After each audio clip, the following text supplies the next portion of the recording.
بسم اللہ الرحمن الرحیم۔ گرین ڈیتھ، مصنف مظہر کلیم ایم اے، عمران سیریز۔ مہلکہ گریٹ لینڈ میں اپنے آفس میں بیٹھی ایک فائل کے مطالعے میں مصروف تھی کہ اچانک میز پر موجود فون کی گھنٹی بج اٹھی اور مہلکہ نے ہاتھ بڑھا کر ریسیور اٹھا لیا۔ یس، ملیکہ بول رہی ہوں۔ ملیکہ نے فائل پر نظریں جمائے ہوئے کہا۔ ہیرس بول رہا ہوں۔ دوسری طرف سے اسپیشل سیکشن کے چیف کی آواز سنائی دی تو مہلکہ بے اختیار چونک پڑی۔ یس سر، مہلکہ نے مؤدبانہ لہجے میں کہا۔ میرے آفس میں آؤ، تم سے چند باتیں کرنی ہیں، دوسری طرف سے کہا گیا، اور اس کے ساتھ ہی رابطہ ختم ہو گیا اور مہلکہ نے ایک طویل سانس لیتے ہوئے ریسیور رکھا اور پھر سامنے رکھی ہوئی فائل بند کر کے اس نے اسے میز کی دراز میں رکھا اور اٹھ کر بیرونی دروازے کی طرف بڑھ گئی۔ اسے جینس کی پتلون اور چمڑے کی جیکٹ پہنی ہوئی تھی جس کے اندر اسے مردانہ کالر والی سرخ رنگ کی قمیض پہنی ہوئی تھی۔ اس کے سر پر بوائے کٹ بال تھے۔ وہ تیز تیز قدم اٹھاتی کمرے سے نکلی اور پھر راہداری سے گزرتی ہوئی ایک اور راہداری میں مڑی اور پھر ایک بند دروازے کے سامنے پہنچ کر اس نے دروازے پر آہستہ سے دستک دی۔ کم ان، اندر سے ہیرس کی آواز سنائی دی اور مہلکہ نے دروازہ کھول کر اور اندر داخل ہو گئی۔ یہ ہیرس کا خاص آفس تھا اور وہ ایک بڑی سی میز کے پیچھے ریوالونگ کرسی پر بیٹھا ہوا تھا۔ شکل و صورت سے وہ ادھیڑ عمر رکھتا تھا، لیکن جسمانی لحاظ سے وہ خاصے مضبوط جسم کا آدمی دکھائی دے رہا تھا۔ اس کا چہرہ لمبوترا تھا اور آنکھوں میں ایک خاص قسم کی چمک تھی۔ مالکہ نے اندر داخل ہو کر مؤدبانہ انداز میں سلام کیا۔ بیٹھو ملیکہ، ہیرس نے کہا، اور مالکہ میز کی دوسری طرف رکھی ہوئی کرسی پر مؤدبانہ انداز میں بیٹھ گئی۔ کرنل فریدی، تمہارا کیا لگتا ہے؟ ہیرس نے کہا تو مہلکہ بے اختیار چونک پڑی۔ اس کے چہرے پر حیرت کے تاثرات ابھر آئے تھے۔ شاید اسے ہیرس سے اس سوال کی توقع نہ تھی۔ وہ میرا کزن ہے باس، مہلکہ نے جواب دیتے ہوئے کہا۔ تم نے اسپیشل سیکشن کا راز کرنل فریدی پر اوپن کیا ہے، تمہیں معلوم ہے کہ یہ جرم ہے؟ ہیرس کا لہجہ یکلخت سرد ہو گیا۔ راز؟ کیسا راز باس؟ میں سمجھی نہیں، مہلکہ نے حیرت بھرے لہجے میں کہا۔ یہی کہ تم مادام ڈیکوکی کے خلاف کام کر رہی ہو، ہیرس نے اسی طرح سرد لہجے میں جواب دیتے ہوئے کہا۔ ہاں، میں نے ان سے ذکر کیا تھا، لیکن کرنل فریدی کو تو ہمارے خاص ایجنٹوں میں ایک مثال کے طور پر پیش کیا جاتا ہے، اور پھر کرنل فریدی کا تو کوئی تعلق اس مادام ڈیکوکی یا آرکنی مذہب سے نہیں ہو سکتا، مہلکہ نے منہ بناتے ہوئے جواب دیا۔ لیکن سرکاری راز تو بہرحال راز ہوتا ہے، ہیرس نے اور زیادہ سرد لہجے میں کہا۔ اگر ایسی بات ہے تو آئی ایم سوری، آئندہ محتاط رہوں گی، اور اگر میرا جرم ناقابل معافی ہے تو میں اس کی سزا بھگتنے کے لیے بھی تیار ہوں، مہلکہ نے جواب دیا۔ تمہیں معلوم ہے کہ اس جرم کی سزا کیا ہے؟ تمہارا کورٹ مارشل ہو سکتا ہے اور تمہیں موت کی سزا بھی دی جا سکتی ہے، ہیرس نے کہا۔ میں کورٹ مارشل کا سامنا کرنے کے لیے تیار ہوں، اور اگر مجھے موت کی سزا ہوتی ہے تو میں اس کو بھی قبول کروں گی، مہلکہ نے جواب دیا تو ہیرس بے اختیار ہنس پڑا۔ اب مجھے بھی یقین ہو گیا ہے کہ تم واقعی کرنل فریدی کی کزن ہو۔ بہادری اور جرت شاید تمہارے خاندان کے خون میں شامل ہے۔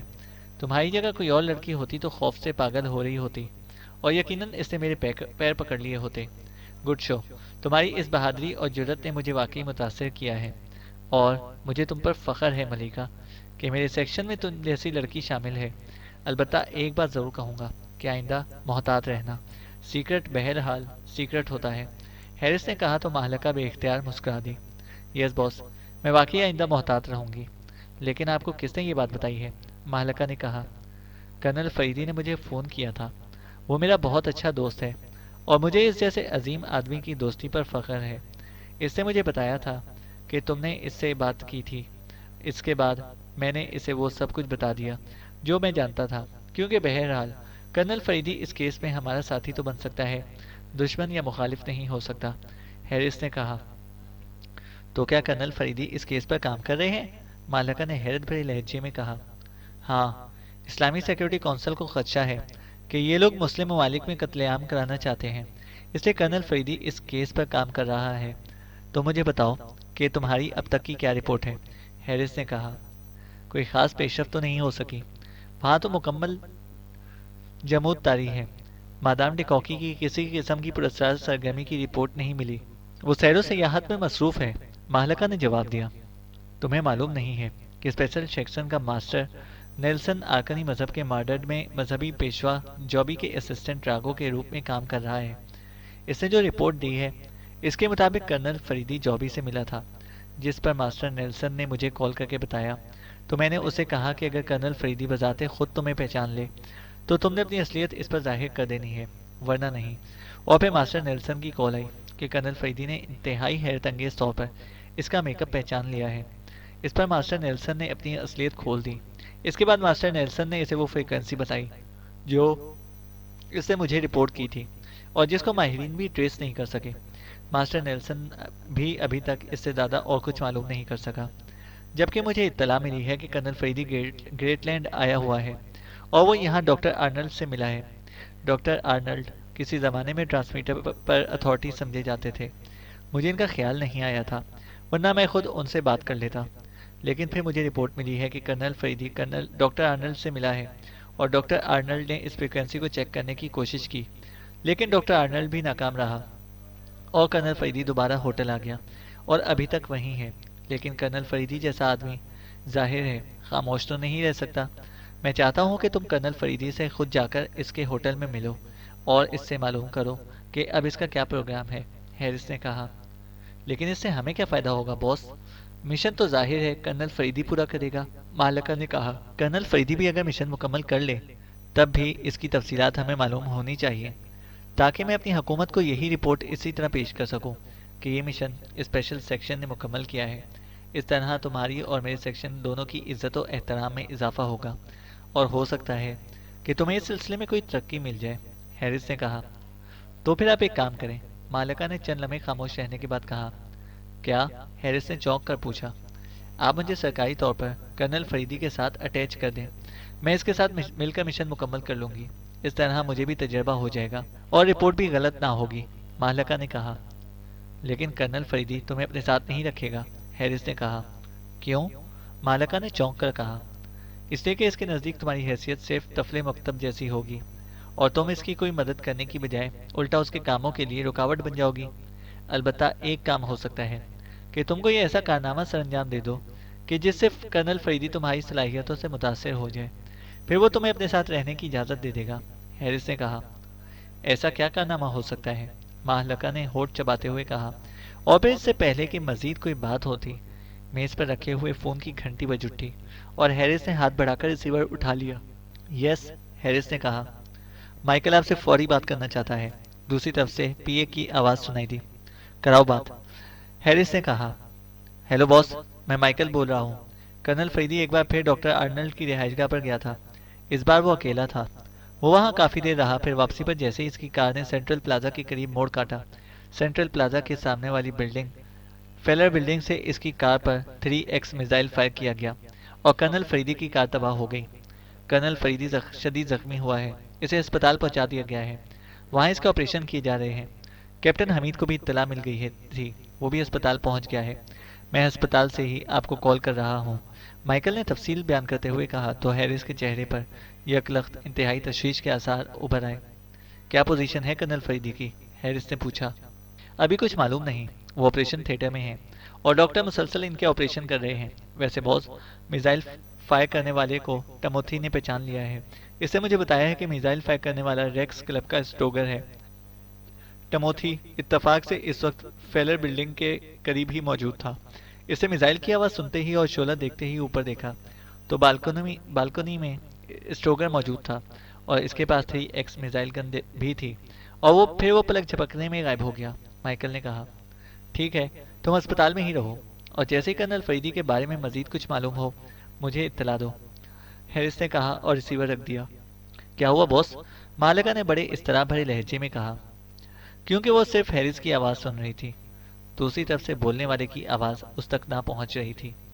تمہارے لیے چانس بن گیا ہے کرنل فریدی پر اپنی صلاحیتیں ثابت کرنے کا۔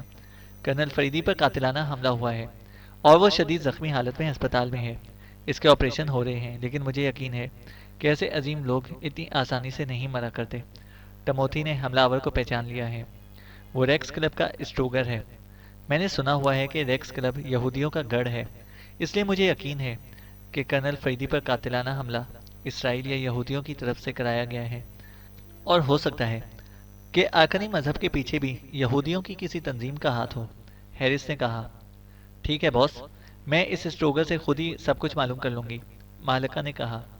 پوری تفصیل معلوم کرنا، ویسے محتاط رہنا، یہ لوگ حد درجے خطرناک ہوتے ہیں، لیکن مجھے یقین ہے کہ تمہارے اندر ایسی صلاحیتیں موجود ہیں کہ تم یہ کام آسانی سے کر لو گی۔ اس بارے میں تمہیں میں کوئی ہدایت نہیں دینا چاہتا، تم خود ہی کام کرو گی۔ اگر تم اسٹروگر سے اصل حالات معلوم کر سکو تو کرنل فریدی پر تمہاری صلاحیتوں کا اچھا اثر پڑے گا، اور پھر تمہاری یہ خواہش بھی پوری ہو سکتی ہے کہ تم کرنل فریدی کے ساتھ اس مشن پر کام کر سکو۔ اس طرح اسپیشل سیکشن کی بھی عزت افزائی ہوگی، اور تمہاری بھی۔ ہیرس نے کہا تو مالکہ سر ہلاتی ہوئی اٹھ کھڑی ہوئی، اور پھر سلام کر کے وہ مڑی اور تیز تیز قدم اٹھاتی بیرونی دروازے کی طرف بڑھ گئی۔ سرخ رنگ کی نئی اسپورٹس کار خاصی تیز رفتاری سے ولنگٹن کی سب سے معروف شاہراہ پر آگے بڑھی چلی جا رہی تھی۔ سڑک پر کاروں کا جیسے سمندر سا بہہ رہا تھا، اور یہ سب کاریں جدید ماڈل کی تھیں، کیونکہ اس سڑک پر صرف جدید کاروں کو ہی آنے کی اجازت دی جاتی تھی۔ ڈرائیونگ سیٹ پر جوانا موجود تھا، سائیڈ سیٹ پر جوزف اور عقبی سیٹ پر عمران اکیلا موجود تھا۔ جوانا کے چہرے پر ایسے تاثرات تھے جیسے کوئی آدمی بڑے طویل عرصے کے بعد اپنے قبیلے اور اپنے گاؤں میں آتا ہے۔ کار اپنی پوری رفتار سے آگے بڑھی جا رہی تھی، گو اس سڑک پر دوڑنے والی تمام کاریں بھی جدید ماڈل کی تھیں، اور یہاں زیادہ سے زیادہ کی بجائے کم سے کم حد رفتار مقرر تھی۔ ایک خاص رفتار سے کم رفتار پر اس سڑک پر کار چلانا بھی ممنوع تھا، اور یہ رفتار بھی اس قدر تھی، شاید عام حالات میں اس قدر تیز رفتاری اعصاب پر اثر انداز ہونا شروع ہو جاتی ہے۔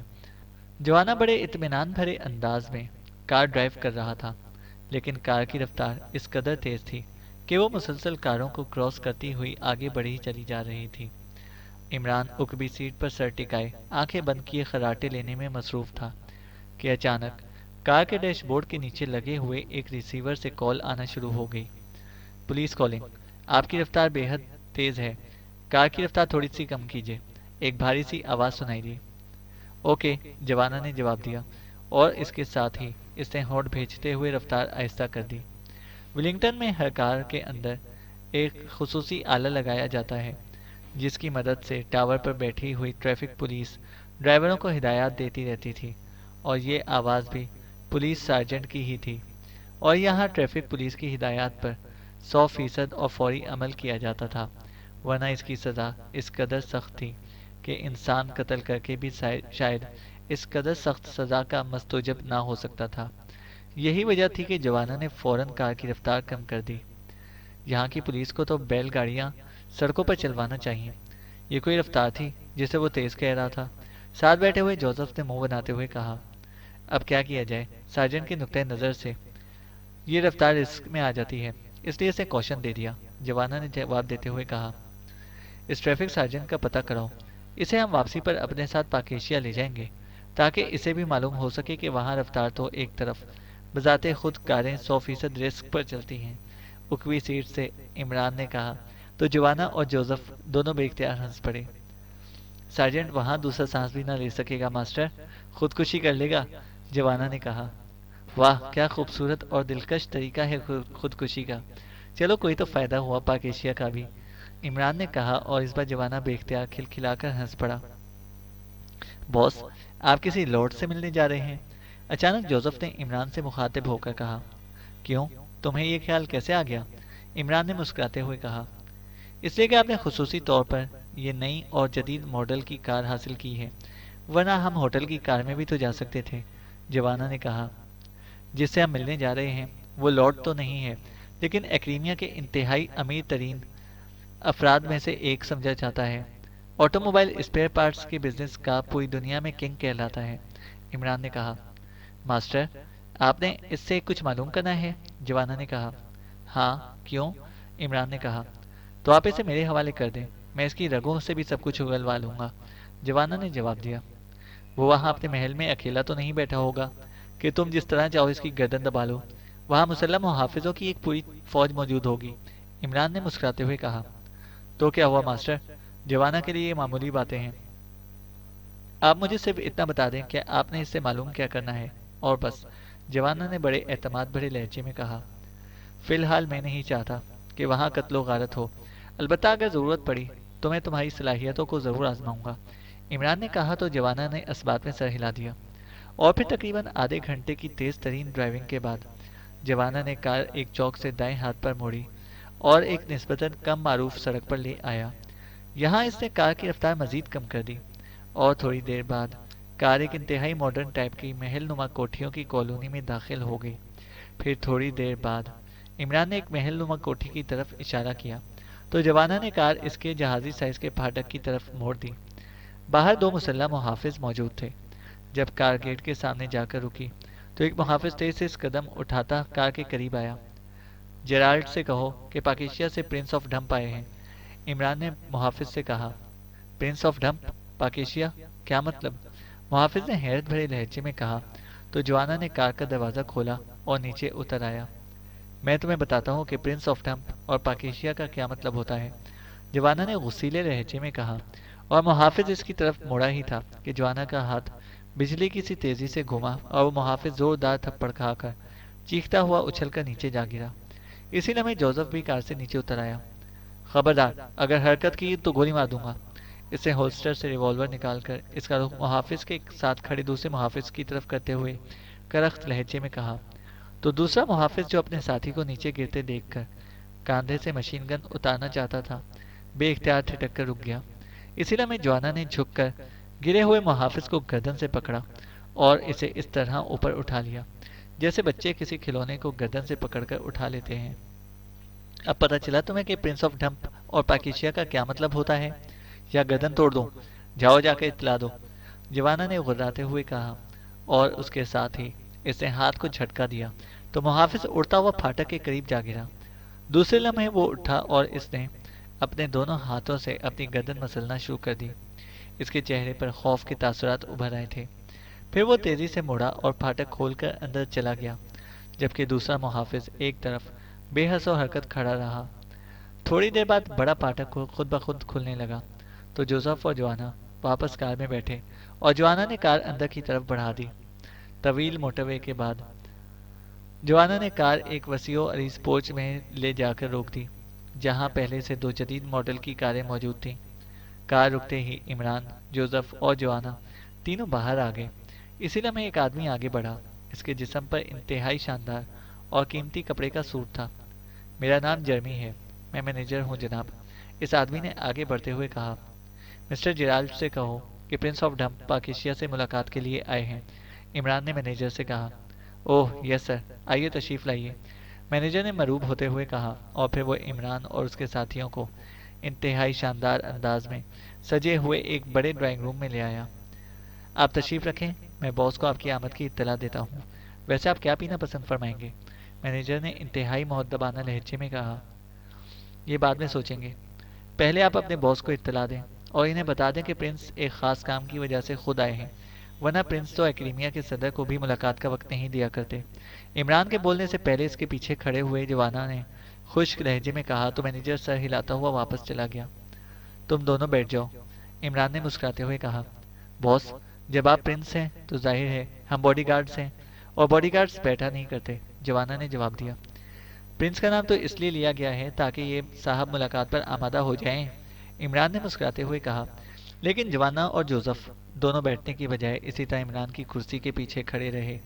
چند لمحوں بعد دروازہ کھلا اور مینیجر اندر داخل ہوا۔ مجھے افسوس ہے پرنس کہ باس نے ملاقات سے انکار کر دیا ہے۔ ان کا کہنا ہے کہ وہ بغیر پیشگی وقت دیے کسی سے نہیں ملتے۔ آپ ان کے سیکرٹری سے وقت لے لیں، پھر ملاقات ہو سکتی ہے، مینیجر نے کہا تو جوزف اور جوانہ دونوں کے چہرے تپ اٹھے۔ کیا تمہارا باس اس کوٹھی میں موجود ہے؟ عمران نے مسکراتے ہوئے کہا۔